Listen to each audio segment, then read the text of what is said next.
Metafísica de la coyuntura. Miren, señores, vamos a hacer un salto que de repente le rompe el cuello a alguien, pero no, es bastante lógico. Uno mira la política, mira los periódicos y dice la verdad, eso no tiene ninguna salida. O sea, yo escuchaba en la mañana un señor decir, corrupción hubo siempre. No le falta razón, la pretensión de que la corrupción, que es una cuestión muy humana, desaparezca para siempre en este mundo terreno es imposible. Claro. Esta es la tierra, no el cielo, y quien quiera hacer el cielo en la tierra termina siendo el infierno. Así ha funcionado siempre. Totalmente. Lo cierto es que por eso es que nosotros necesitamos un mensaje que nos conecte con algo más grande que la tierra.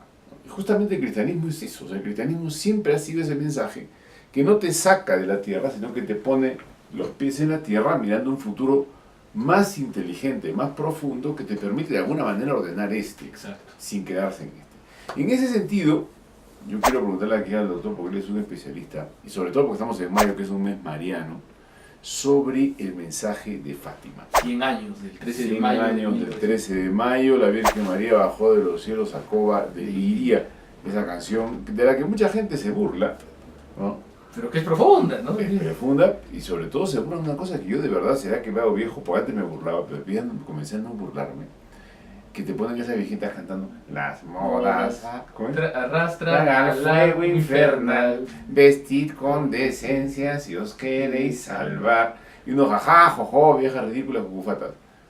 Pero es verdad. Es verdad. Si uno lo ve ahora, cuando uno ve el poder que tienen las modas, de poder, ya ni siquiera simplemente esa corrupción, o sea, ni siquiera que la gente salga desnuda o salga haciendo obscenidades, sino el hecho de que las modas lleguen ya de frente a destruir a las personas, como es el caso de la ballena azul, este juego que se puso de moda, exacto, o como tantas otras. O sea, es como que se amplía el mensaje. Se amplía el mensaje. Las modas arrastran a fuego infernal, no solo las modas de vestir, porque uno piensa en bikinis, no en tangas.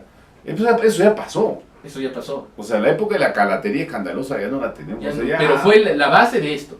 Porque claro, la calatería era, o sea, las modas indecentes empiezan como un fenómeno de preparación de las personas a convertir al hombre en un ser absolutamente basado en el ejercicio de las pasiones sensibles. Entonces, de ahí, para llegar a la drogadicción, a la autolesión y definitivamente a esta época donde está de moda la estetización de la violencia, como lo podemos ver en las redes sociales, al cual mejor. Entonces uno descubre el profundo sentido. Y lo que has dicho es muy interesante, Ronco, porque uno se burlaba de las canciones de las viejitas, pero en verdad a medida que va avanzando el tiempo, el mensaje de Fátima se va haciendo más claro. Eso es muy loco. Muy interesante. A medida que nos acercamos a una crisis histórica sin precedentes, es que este mensaje acaba tomando verdadero sentido. Siempre lo tuvo. Sí, pero además lo interesante también es que es tremendamente coherente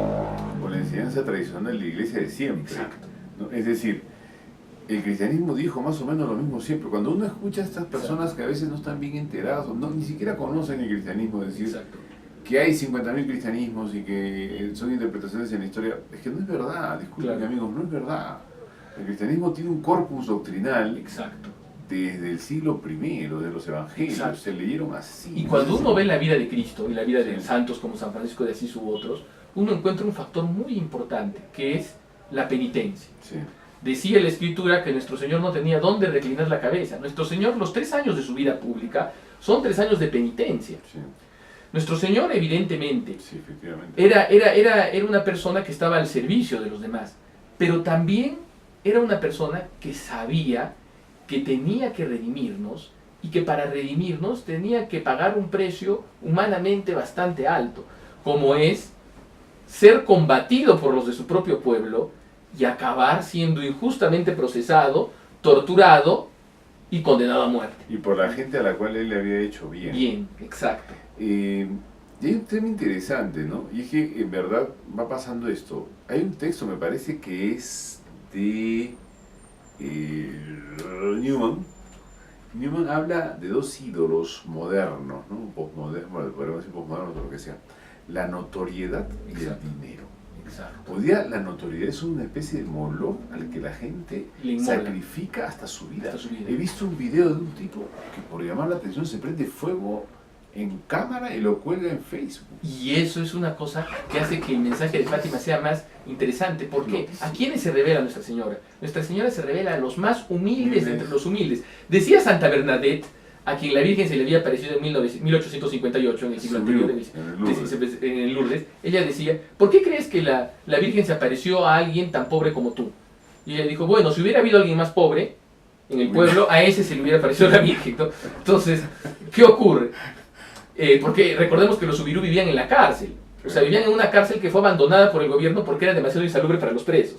Y por eso ahí vivía la familia Subirú, porque no tenía dónde vivir, ¿no? Y era una familia sólida, cristiana, consolidada, pero que era de campesinos pobres. Igual los pastores. Todos los tres pastores eran pobrísimos, tanto así que murieron. En Portugal, que era un país pobre, en crisis y periférico, totalmente en decadencia. Sí. Recordemos que los tres eran analfabetos.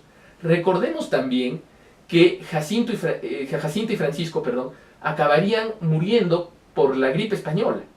O sea, poco tiempo después de las apariciones, ¿no? Entonces, no eran precisamente... de Juan Diego y Guadalupe. Guadalupe. No eran precisamente las personas a las que el mundo les haría caso. Sí. Por eso el hecho de que se les haya hecho caso, de que la iglesia les haya hecho caso, es señal de que había algo de divino, o un poco, un mucho de divino, diríamos, en su mensaje. Es que, ¿sabes qué? Yo noto en eso en el cristianismo. Para mí yo siempre veo un contenido, no sé si comicidad, pero sí... de inversión, de carnavalesco, de buen humor, sí, de buen humor. O sea, no sé si la palabra existe, pero como que Dios es un poco cachoso. Claro. Todo lo que nos parece importante. Todo lo que nos parece importante. Decía Schlegel, que fue Friedrich Schlegel, que fue un romántico de los románticos alemanes, el único que acabó convertido al catolicismo, porque todos los demás, Novalis, Brentano también se convirtió. Todos como que jugueteaban. Pero Schlegel se convirtió al catolicismo porque era estudioso de la ironía. Y él definió el humor. ¿Por qué las cosas nos parecen graciosas? Nos parecen graciosas porque el humor nos hace conscientes de nuestra finitud. Exactamente. Claro. Entonces, ¿y qué ocurre? Claro. El mensaje de Fátima es un mensaje grave, es un mensaje fuerte, es un mensaje que nos llama a la penitencia. Pero eso no obsta que los niños no hayan sabido, como los grandes santos, relativizar ellos mismos sus problemas y los problemas los problemas a veces materiales, a veces que vienen de cierto amor hacia, no precisamente lo espiritual que tenían las otras personas, porque incluso cuando le preguntan sobre la tercera parte del secreto a la niña Lucía, cuando recién estaba fresco el secreto, la niña Lucía, en el mismo año de las apariciones, la niña Lucía dice, y el secreto no lo puedo decir. Entonces, pero a ver, no me lo digas, creo que se lo dice un sacerdote, le interroga, no me lo digas, pero dime, las personas al oír el secreto, ¿se sentirán tristes o se sentirán contentas? Y Lucía dice, bueno, unos se sentirán tristes y otros se sentirán contentos, ¿no? Claro. Entonces, y ese es el mensaje, ¿no? Sí, del cristianismo, porque aún las épocas de crisis histórica extremas son épocas de grandes gracias, son épocas, como diría el beato José Luis Sánchez del Río, donde el cielo está barato. Entonces, si cae una persecución, si cae una gran tribulación, alegrémonos, porque está cerca, está cerca, un 2 por 1 en la salvación, y alegraos porque está cerca la hora de su liberación. Ya, Doc, una pregunta. Mira, yo te soy muy honesto, no soy ni devoto, y te juro, de repente estoy mal, no sé, yo no conozco nada del mensaje de Fátima. O sea, son de esas cosas que quisiera, ¿no? Pero yo soy católico, mariano, creo en la Virgen, no estudio mitología, etc. Exacto, es teología. Y eso es interesante. Pero el mensaje de Fátima, yo tengo entendido además, o sea, es decir, técnicamente es una revelación privada. Exacto. Es decir, para los que nos escuchan, la revelación pública es todo lo que obliga al cristiano, ¿no? El mensaje de Fátima es una revelación privada. El valor de una revelación privada es el reconocimiento de la Iglesia y obliga a quienes la recibieron en primer lugar. Exacto. Y a quien le ayude el tema de la devoción. Por eso hay mucha libertad en la Iglesia. Uno podría no ser devoto de la Virgen de Chapi o incluso de la Virgen de Guadalupe. Y uno debe reconocer que la Iglesia lo reconoce. Exacto. Y ya está. Pero a lo que voy con esto del mensaje de Fátima, siempre me ha sonado como grave, como duro, como asustón, ¿no? Entonces, y entiendo que para la sensibilidad moderna, posmoderna, en la que muchos hemos sido criados, puede uno decir, pucha, qué negativo, qué amargo, o qué poco propagandístico para la iglesia. Qué poco pastoral. Qué école, eso. Es entendido una Porque pastoral sí, y en como esa, una lógica, patería, en ¿no? esa lógica de la idolatría de la pastoral, Sí. hasta Dios no es pastoral. Es que ¿No? O sea, en teoría, la pastoral conduce a la gente a Sí, Dios, sí. pero en determinados sectores se entiende la pastoral como tendencia. como tendencia o como manipulación, ¿no? Es decir, Sí, sí. no digamos a la gente que somos cristianos para que la gente no se asuste. Entonces, lo que está haciendo es mintiendo a la gente. O sea, si uno no sale con todas las maneras... El cristiano solapa, ¿no? Sí, el Es cristiano un solapa. tipo inteligente, bueno, culto, gracioso, simpático, que triunfa en el mundo, Claro. es un gerentazo, es el tipazo, que tiene un autazo y además es guapo. Es guapo. Y de repente... Y no cuando molesta a ya- nadie. Y claro, y cuando todo el mundo lo admira, ¡chachán! Soy cristiano también. También, Vamos. no, claro. Eso no Esas sirve para nada. personas probablemente hubieran crucificado a nuestro Señor. Pero ¿qué ocurre? Es cierto, el mensaje de Fátima tiene una gravedad, y es la gravedad de la que habla San Pablo. Buscad vuestra salvación con Temor y temblor. Exacto. ¿no? Entonces, ¿y qué ocurre? Yo creo que no hay que temerle al temor. No hay El que temor es temerle una al cosa temor de sana. Dios. Claro. El temor de Dios, al contrario, hay que buscar el temor de Dios, porque el temor de Dios es simplemente una constatación de que Dios es el Señor de la historia, de que Dios quiere nuestra salvación, y de que quizás nosotros no querramos lo mismo que Dios quiere de nosotros. Y eso es algo que le cuesta mucho entender a las personas. Pero el mensaje de Fátima tiene tres directrices. Daría para mucho, pero son tres directrices. Un mensaje de salvación individual, de salvación para las personas, que no es más que lo que ha dicho la Iglesia siempre, pero adaptado a nuestro tiempo, ¿m? Ayornado en el mejor de los sentidos de la palabra, viendo lo que más necesita nuestro tiempo. Y ese mensaje es dos cosas. Uno. El rezo del rosario, Ya. el rezo del rosario, que es una oración bíblica, que es una oración que muy rica, es una oración que contempla todos los misterios, es una Sí, oración donde perfecto. utilizamos palabras que Dios mismo nos enseñó y que los ángeles repitieron para adorar a Dios, ¿no? Recuerdo una vez una discusión que escuché de unos amigos, que a veces hay personas que han hecho misterios nuevos, ¿no? Exacto. Y en Ha realidad habido muchas yo personas he que visto esa discusión, ¿no? No sé, el misterio, la coherencia, la no sé qué, la de no sé cuánto, ¿no? Pues era como si el rosario fuera una ocasión para meditar más o menos lo que nos diera la gana. Sí. Y para eso está el Alexio. ¡Ah! No, para eso no está el Alexio, aunque el Alexio se ha desviado también. Pero el asunto es que no, el Pero rosario mira, es- los 15 misterios. los 15 misterios. Y los 5 añadidos después que tú dices... Que claro, los otros 5 a veces ni siquiera son sucesos, porque el rosario es del rosario de la Virgen María. Entonces uno ve que la gran mayoría de los 15 misterios tradicionales son misterios donde se contemplan episodios de la vida de la Virgen. Sí. Pero los otros 5 misterios que en la carta donde Juan Pablo II Misterios de la luz. proclama en los misterios de la luz, que algunos ni siquiera son hechos específicos como la proclamación del reino, todo el evangelio es la proclamación del reino. Pero bueno, sea lo que fuere, esos misterios... No, pero sí hay un los- hecho específico. hay un hecho es el específico. del rollo que decían Roy, Claro. se ha cumplido la escritura. pero en verdad todo es la proclamación del reino, porque ¿cuál es el reino? El reino es la iglesia. El reino de Dios es la iglesia. Claro. Lo raro es que en esos 5 Pero el Papa los sugiere. Exactamente, en ese sentido es sensato. Entonces, y por eso es muy natural que la gente prefiera rezar el rosario de Santo Domingo, el rosario del Beato Arano de la... Los 15 misterios que dieron lugar además a los 150 del Salmos. salmos y de María. Exacto. Claro. Entonces, ¿qué ocurre? La primera es esta oración, este rezo del rosario, que es profundo. Y el segundo es la devoción reparadora de los primeros sábados. Hay una palabra que se ha olvidado en nuestro léxico, que es la reparación. Hay que reparar, porque cuando el Sagrado Corazón de Jesús se aparece a Margarita María Lacoque, 100 años exactos de la Revolución Francesa, Dios en su gran generosidad nos revela algo, nos revela la necesidad de reparar. ¿Por qué? Porque veía Dios que estaba viniendo una tendencia histórico-política destinada a desacralizar, a profanar a Dios a través de la profanación del hombre y a través de la profanación del Dios hombre que es Cristo en el Santísimo Sacramento del altar. O sea, veía que venía una ofensiva demoníaca contra todo lo divino, que procuraba arrastrar al mayor número de almas Ahora, al cielo. una pregunta. Y para eso tenía que venir la reparación. Sí. En ese sentido, el mensaje de Fátima no es pastoral, porque es un mensaje duro, fuerte, que te lleva a tomar una decisión de fondo. Exacto. ¿No? La inquietud que hay muchas veces en la iglesia, bueno, es cómo me acerco al que está lejos. Yo lo primero que respondería es rezando. Que tú reces y que el que esté lejos rece por ti también. Claro, pero a ver, yo pienso lo siguiente, ¿no? Es una opinión muy personal mía. Yo pienso que la verdad, las más duras verdades, Claro. ¿no?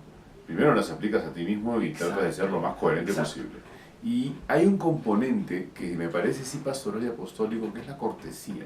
La cortesía. O sea, yo no puedo agredir, insultar, chancar a una persona. Puedo estar Mucho menos a una persona que es desconocida, ¿no? Porque a un amigo uno puede tomarse algunas confianzas. Sí, claro, Pero exacto. claro. Por ejemplo, si yo tengo un amigo que es absolutamente comunista, anticlerical, le hace ascos a todo lo cristiano, en verdad odia todo lo que yo amo, Claro. ¿no?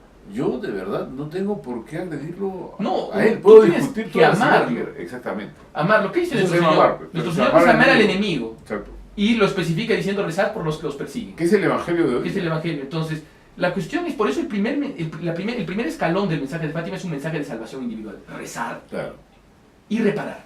claro. ¿No? En nuestro deber de Individual rezar y no reparar. quiere decir individualista. Individualista, ¿no? hermano. Es decir, para cada uno. Es Yo un me agarro mi mensaje ascensor para de con Dios que nos habla. Porque evidentemente existe el dogma de la comunión de los santos y cuando rezamos es la manera donde estamos más comunicados. Rezar es la mejor forma de comunicación, mejor que Instagram. ¿No es cierto? Entonces, el segundo paso... Perdóname, ese Sí. es un pie de página. Exacto, no te preocupes. Es que estaba pensando, redes Sí. sociales, ¿realmente te comunicas? A veces yo creo que te incomunicas. Efectivamente. Porque en este tiempo muchos problemas que yo veo de problemas de parejas, problemas de amigos, etcétera, son problemas que no vienen por una falta de comunicación, No sé, como decía por antes, ejemplo, sino ¿no? por un exceso de Sí, por comunicación. ejemplo, ha fallecido un amigo sacerdote, el padre Jürgen Daum. Perdón, que en paz Que descanse. paz descanse, porque hay que rezar mucho. Sí. Y sale una cosa como, por ahí una tontería, no digo ni quién, no me interesa, pero dice, ¿no? Últimas palabras del sacerdote son tendencia en internet. La verdad es que, no sé, me dio mucha cólera, dije, Yo creo que el padre Daum pero ¿por qué? no hubiera querido que se transmita su mensaje. Obviamente. ¿Cuál fue su mensaje, Pero su no. último mensaje? La virtud de la pureza, que Sí, también claro. tiene que ver mucho con Fátima. Sí. Pero no que querría la... Es que la noticia no es que sea tendencia. la tendencia no es el valor, Exactamente. sino es la tendencia. Eso ya es señal de que en verdad lo que queremos es likes. Exactamente. Y eso es una cosa terrible, ¿no? Esa es una cosa terrible porque se desvirtúa totalmente desvirtúa el totalmente. mensaje. Eso es lo primero que a mí me chocó, ¿no? Porque vuelve viral, él escribió en una pizarra Sí. las siguientes palabras: perdónense, ámense, gracias a Dios, Gracias por todo. gracias por todo, Dios y los bendiga. Dios sea bendito. Dios sea bendito, Dios sea bendito. Dios sea bendito. El famoso Laudetur Jesus Christus. Lindo. ¿No? Entonces dije, ya, excelente, yo quiero escribir lo mismo antes de morirme. Claro. Pero que, o sea, yo si estoy Que la noticia dejando sea que el sea- alma en una pizarra. Y que la noticia sea que se ha viralizado, como se viraliza el gato. Exactamente, que ríe, el perrito que baila salsa. Exacto. Esa es una señal de lo desquiciada que está Así la es. sociedad moderna. Y el segundo escalón del mensaje de Fátima es una misión de salvación para el mundo. Y de advertencia para el mundo. Y ¿Qué es, cosas toca socialmente ahí? la Virgen les revela a los niños en este segundo escalón, podríamos decir, el que Rusia esparcirá sus errores por el mundo y que Rusia debe ser consagrada por el Santo Padre en unión con todos los obispos para que el mundo conozca la paz y se acelere el triunfo del Inmaculado Corazón de María. ¿Qué quiere decir esto? Esto, en primer lugar, ha sido incluso analizado por el rabino Mayer Schiller, que es un rabino, un judío ortodoxo, y que apoya el mensaje de Fátima, no porque tenga la fe católica, sino porque nos habla de la esencia de este segundo escalón para un no cristiano o para un no católico. La idea de que Dios es el Señor de la historia. Y nos resistimos a creer, porque creemos en un principio de autonomía, de que somos católicos el domingo, pero las tendencias históricas o políticas No que tiene nada manejemos que ver, o profesemos ¿no? no tienen nada que ver. ¿Y qué ocurre? Existen errores políticos que no solo son errores políticos, No, son sino que son teológicos. errores teológicos y Claro, espirituales, exacto. y que pueden acabar corrompiendo y destruyendo a la sociedad. Claro, Y uno pero de ¿sabes esos- qué, Doc? Acá hay Sí. un peligro, ¿ya? Que debe ser interesante aclarar. ¿Conoces a Joaquín de Fiore? Claro, El concordismo con el cual él lee la historia claro, de acuerdo al Antiguo Testamento, ¿no? Y dice Exacto. que este es Moisés, este es Abraham. claro. O sea, en realidad yo digo, el mensaje de Fátima es un mensaje, básicamente, hemos hablado de dos cosas, la conversión y la conversión social, por decir Exacto. así, que apunta al bien común. Exacto. Ahora, Exacto. eso no se puede pues agarrar y decir, ya, la Virgen dijo que Temer es es decir, como si fuera una adivinación. Claro. Eso es una cosa que a mí de verdad en estas cosas siempre Claro. me detiene, porque cuando uno escucha el tema, o sea, me parece a veces que estoy escuchando a Nostradamus Bueno, y no profeta cristiano. Hay- por decir así. hay que tener en cuenta, ¿no? Que En este caso la Virgen es bastante prudente, como siempre. Virgen prudente por excelencia, ¿no? Virgo Prudence, ¿no? Entonces, y lo que hables de Rusia, los niños no sabían que era Rusia en ese momento. No sabían ni siquiera si era un lugar en Portugal, o si era una señora incluso, porque los eran muy ignorantes. Entonces, la conversión de Rusia. Pero ¿qué ocurre? Rusia esparcirá sus errores por el mundo. ¿Cuáles son los errores de Rusia? Los errores de Rusia son el comunismo. Era el comunismo en sus múltiples variantes, pero que se reduce a la reducción del hombre a la materia y la reducción de la historia a leyes inmanentes, ¿no? Que apuntan hacia un progreso. No, y lo que queda del comunismo claro, es esa... la ideología de género.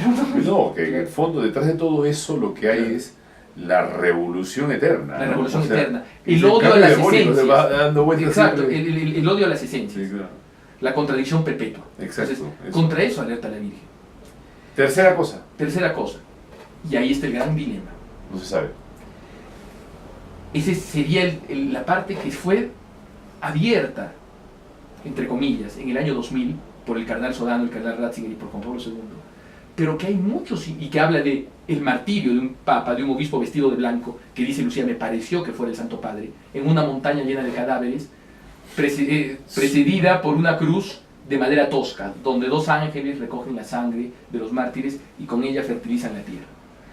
Ahora, en todos los otros secretos, en todas las otras cosas que les enseñaba, por ejemplo, cuando la Virgen les enseña el infierno a los niños, etc., la Virgen mostraba imágenes y luego daba palabras donde interpretaba. Entonces, hay muchos indicios, sería largo hablar de esto, pero hay indicios del cardenal Chiappi, que fue teólogo de Juan Pablo II, de Alonso, del padre Alonso, que fue archivero de Fátima y que fue muy cercano a la hermana Lucía, del mismo Ratzinger en Informes sobre la Fe, no el Ratzinger del año 2000, sino el Ratzinger del año 85, con Messori, donde se habla de que tendría mucho que ver con la predicción de una apostasía, o sea, la predicción del abandono de la fe por parte de amplios sectores de bautizados. Sí, ahora, esto en verdad es absolutamente coherente con el Apocalipsis. Exacto. Y coherente con los Apocalipsis de fines del 19, ¿no? Cuando yo te escucho hablar me acuerdo de Soloviev, claro. Tal cual. O Benson. Exacto. Y bueno, ya el argentino Wast, que ya es un poco más criollo. Un poco más criollo, pero igual está es como yo tengo esos tres libros en el mismo librero, ¿no? Me han dicho lo mismo. Exacto. Porque la apostasía no va a ser simplemente un darle espalda a la fe, sino un desfigurar la fe. Ahora, Doc, esto no ocurrió siempre en cierto sentido, o sea, es decir, ocurre cuando cae el Imperio Romano, deben haber pensado lo mismo, el Apocalipsis, claro. Aquí se acaba. O sea, el mundo viene acabándose más o menos desde que comenzó. El mundo viene acabándose desde que comenzó. Recordemos que con la encarnación de nuestro Señor empiezan los últimos tiempos. Exacto. ¿No? Entonces, porque nuestro Señor viene con la plenitud. Pero ojo, no es porque se equivocó y no ocurrió, sino que realmente el mundo se acaba para ti que me escuchas, se acaba para mí, se acaba para el productor, se acaba para ti. Llega la plenitud de los tiempos cuando viene nuestro Señor. Pero ¿qué ocurre? Antes, por ejemplo, en grandes momentos de crisis histórica, que todos los momentos de crisis histórica se parecen, por eso tu hermano tenía una pintura que era un caracol y que decía la forma de la historia. Yo le dije, le expliqué esto es lo que decía toda la teología católica y se quedó sorprendido porque parece que nadie nunca había entendido esa pintura. No, y él se quedó sorprendido porque algo había leído, pero como buen artista lo había intuido. Exactamente, ¿no? Claro. Por eso esa muestra de él decía que era la única, él decía que yo era la única persona que entendía su pintura en algún caso, pero bueno, eso lo dijo en alguna ocasión. No, pero es que, entonces, las frustraciones, dicho sea de paso, eran un saludo a mi hermano Javier, pero es que era muy gracioso. Salía de mostrar, explicaba toda su muestra. Qué lindo, ¿los vendes? Sí. Yo vi y dije, mira, la forma de la historia, porque es en una espiral, y dije, entonces, ¿pero qué ocurre? El asunto es que todos los periodos de crisis histórica se parecen. No porque la historia sea un ciclo, como creían los paganos, ni porque sea una línea, como creen los progresistas, sino porque es una espiral que va avanzando, pero donde los motivos se repiten. ¿Pero qué quiere decir esto? Todas las otras crisis fueron crisis de las instituciones humanas. Sí. Pero ahora atestiguamos la crisis de la iglesia. Ha habido otras crisis de la iglesia, pero nunca en este sentido. ¿Por qué? Porque nunca hemos estado afrontados ante tal grado de falsificación del evangelio. Porque antes las herejías y todas las distintas tendencias que aparecían en la iglesia acababan volviéndose externas. Sí. Pero en cambio ahora el enemigo está dentro. Se autoexpulsaba por una resistencia interna. Sí, en cambio ahora estamos como dijo una persona alguna vez, la iglesia tiene un SIDA espiritual. Es decir, un síndrome que baja sus defensas, que es el modernismo. Y esa crisis de lo divino, esa crisis de lo divino en el mundo, que es la iglesia, y que está ya, de esa se habla en el catecismo, porque algunos dirán, este es un Fraticelli que cree que la iglesia romana ha caído en la corrupción. No, es que no sea un Fraticelli, pero... Un fraticello. Un Fraticelli, claro, singular, claro. ¿No? O uno de los Fraticelli, o de los espirituales. Sino que uno lee el catecismo, y en el catecismo se ve que la iglesia, antes de la consumación de los tiempos final, antes de la parucía, tendrá que sufrir una gran prueba, que repetirá la pasión de nuestro Señor Jesucristo. Siendo la iglesia cuerpo místico de Cristo, tiene que padecer lo que padeció Cristo, que fue la traición interna, la tortura, la muerte y la degradación al grado extremo de impotencia. Y aquí terminamos con esto, porque ¿qué ocurre? Quisiera terminar con una reflexión de la pasión, ¿no? Porque la iglesia tiene una pasión. Así como el cuerpo de Cristo, mejor dicho, estuvo crucificado y dijo, Dios mío, ¿por qué me has abandonado? Soy un gusano. La gente, cuando me ve, mueve la cabeza porque estaba recitando ese salmo. Ya no tengo casi forma humana, ¿no? Ese salmo continúa así. Así la iglesia está en esa misma situación, crucificada ante los ojos del mundo. Y yo creo que si un judío, el año 33, llegaba en ese día a Jerusalén, no hubiera reconocido en ese delincuente crucificado al Redentor de Israel y al Dios encarnado. Imposible. De la misma forma como las personas actuales que ven a la iglesia crucificada y no pueden reconocer en ella a la iglesia de Cristo. ¿Por qué? Porque no es la hora de que la reconozcan así. Y al final, ¿quiénes fueron los únicos que se quedaron al pie del crucificado, de este crucificado? Juan y María. Juan y María.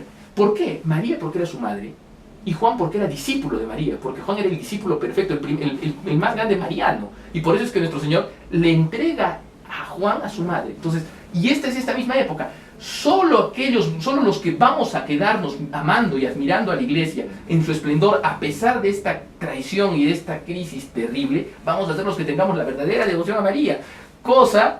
Los marianos, los que sean... Y al revés también, al ¿no? revés. El que tenga la devoción mariana es el que va a terminar encontrando. Entonces, Y siempre está la palabra del Señor, es terrible, ¿no? Cuando regrese encontrará fe sobre la tierra. y por eso Ese es el reto. es que Fátima viene. Por eso es que viene el mensaje de Fátima, para retomarnos la idea de penitencia, la idea de oración, la idea de negarnos a nosotros mismos en un mundo que afirma al hombre de manera obscena, y de tener esta verdadera devoción mariana que nos acerque a nuestro Señor y que sea nuestra brújula en esta tormenta gigantesca, ¿no? Así es. Entonces, y es lo importante, ¿no? Muy bien, señor, se nos acabó el tiempo. Pero Gracias. sí, es un mensaje para darle varias vueltas. Y bueno, es así. Nosotros nunca lo hemos escondido ni soslayado. Somos católicos. Creemos que el mensaje de Fátima es un mensaje muy importante, porque además está en total coherencia con la revelación cristiana. Té de tíos.